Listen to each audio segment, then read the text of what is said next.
मध्य प्रदेशातील देवास इथला वृंदावन धाम परिसर या परिसरातलं घर क्रमांक 128 दुबईत राहणाऱ्या धीरेंद्र श्रीवास्तव यांनी आपलं हे घर बलवीर राजपूतला भाड्यानं दिलं होतं.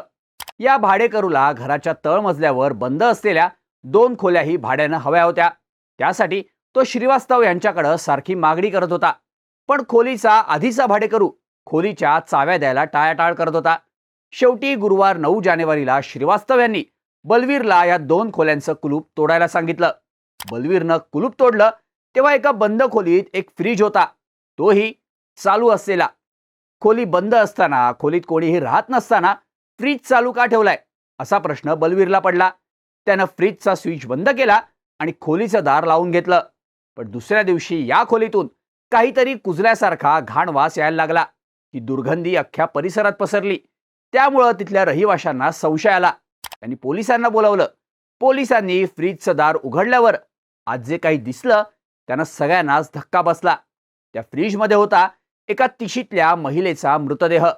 तब्बल 10 महिने हत्या करून फ्रीजमध्ये ठेवलेला प्रतिभा उर्फ पिंकी प्रजापतीचा कुजलेला मृतदेह.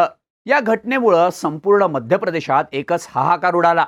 पोलिसांनी तपासाला सुरुवात केली आणि पिंकीचा मारेकरी संजय पाटीदारला अटक केली. त्याच्या तपासात धक्कादायक माहिती समोर आली आहे. हे सगळं प्रकरण नक्की आहे काय? संजयनं पिंकीची हत्या का आणि कशी केली? या हत्येचा शोध नक्की कसा लागला? त्याची स्टोरी सांगणारा हा व्हिडिओ. नमस्कार, मी शार्दूल आणि तुम्ही बघताय बोलभिडू.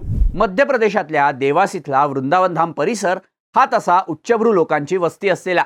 याच परिसरात उद्योगपती धीरेंद्र श्रीवास्तव यांचं घर क्रमांक 128 हे एक मजली घर आहे. या घराच्या तळमजल्यावर उजवीकडं एक रूम, एक किचन आणि टॉयलेट बाथरूम, तर डाव्या बाजूला 2 खोल्या. या दोन्ही बाजूच्या मधून पहिल्या मजल्यावर जाणारा एक जिना. एकूणच घर तसं प्रशस्त. श्रीवास्तव हे घर नेहमी भाड्यानं द्यायचे. जून 2023 मध्ये संजय पाटीदारनं श्रीवास्तव यांच्याकडून हे घर भाड्यानं घेतलं. तिथं तो प्रतिभा उर्फ पिंकी प्रजापती या आपल्या लिव्ह इन पार्टनर सोबत राहत होता. जून 2024 मध्ये संजयनं हे घर सोडलं. पण संजयनं घर सोडताना तळमजल्यावरच्या डाव्या बाजूला असलेल्या 2 खोल्यांचा ताबा सोडला नाही. आपलं काही सामान तिथं आहे, मी हळूहळू हे सामान घेऊन जाईन, तोपर्यंत मी तुम्हाला या दोन्ही खोल्यांचं भाडं देईन.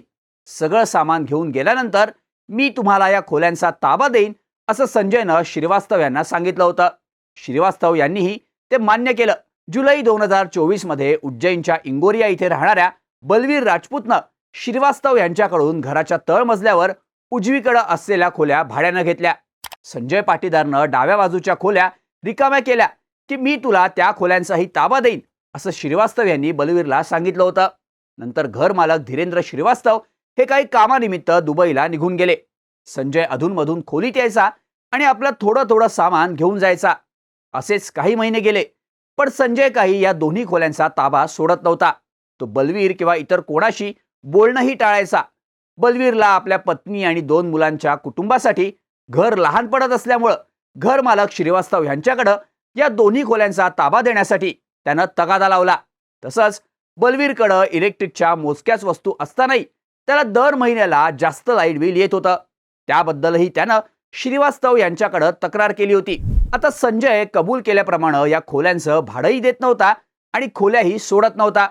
त्यामुळं दुबईत असलेल्या श्रीवास्तव यांनी संजयला फोन करून खोल्या सोडायला सांगितल्या.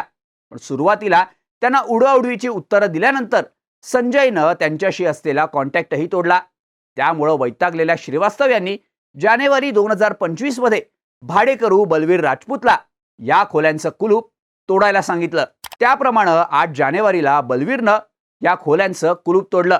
तेव्हा त्यातल्या एका खोलीत एक लाल रंगाचा फ्रीज असल्याचं त्याला दिसलं.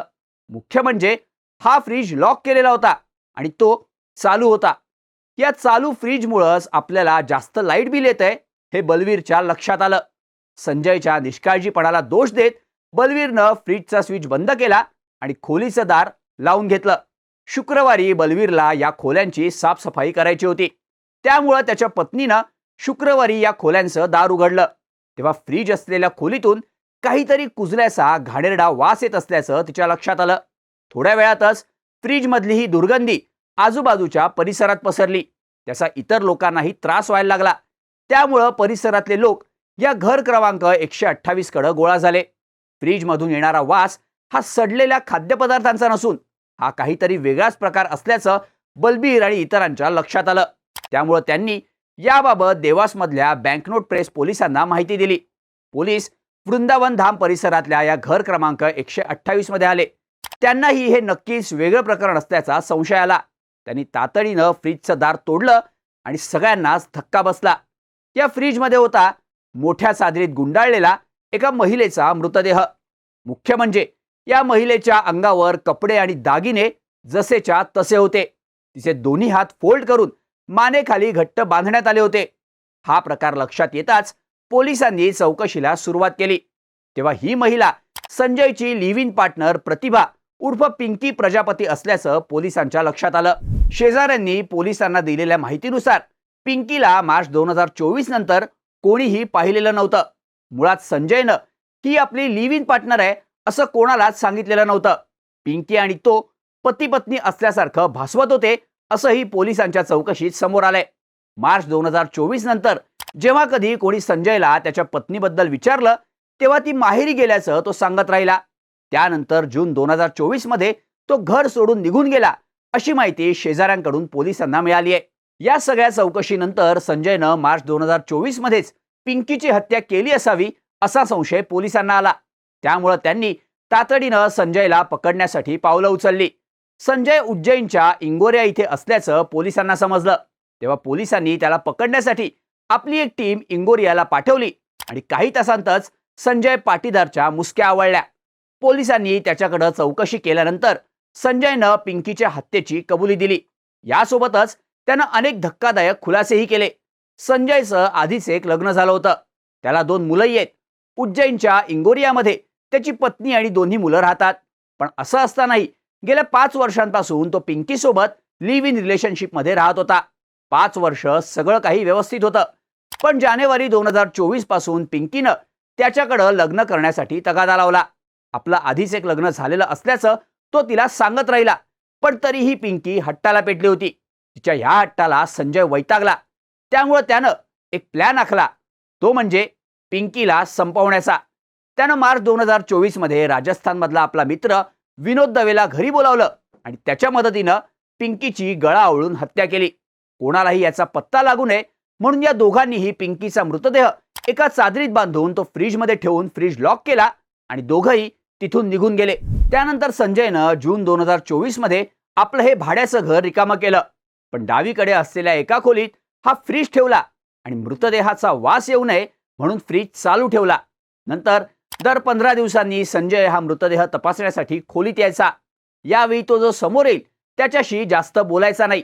त्यानं घर मालक श्रीवास्तव सोबतही संपर्क तोडला होता.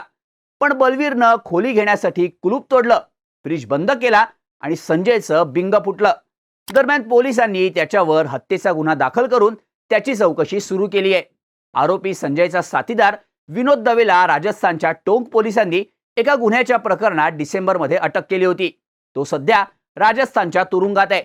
पिंकी प्रजापतीच्या खुनाची चौकशी करण्यासाठी देवास पोलीस दवेलाही चौकशीसाठी ताब्यात घेणार असल्याचं सांगितलं जात आहे.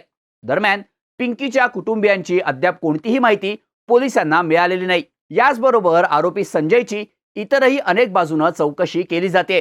डॉक्टरांच्या पथकाकडून पिंकीच्या मृतदेहाचं पोस्टमॉर्टम करण्यात येणार आहे. पण बंद खोलीतल्या चालू फ्रीजमध्ये तब्बल 10 महिने पिंकी प्रजापतीचा मृतदेह ठेवण्यात आला होता. ही घटना जितकी धक्कादायक आहे तितकीच ती विकृतीचा कळस दाखवणारी आहे, हे मात्र नक्की.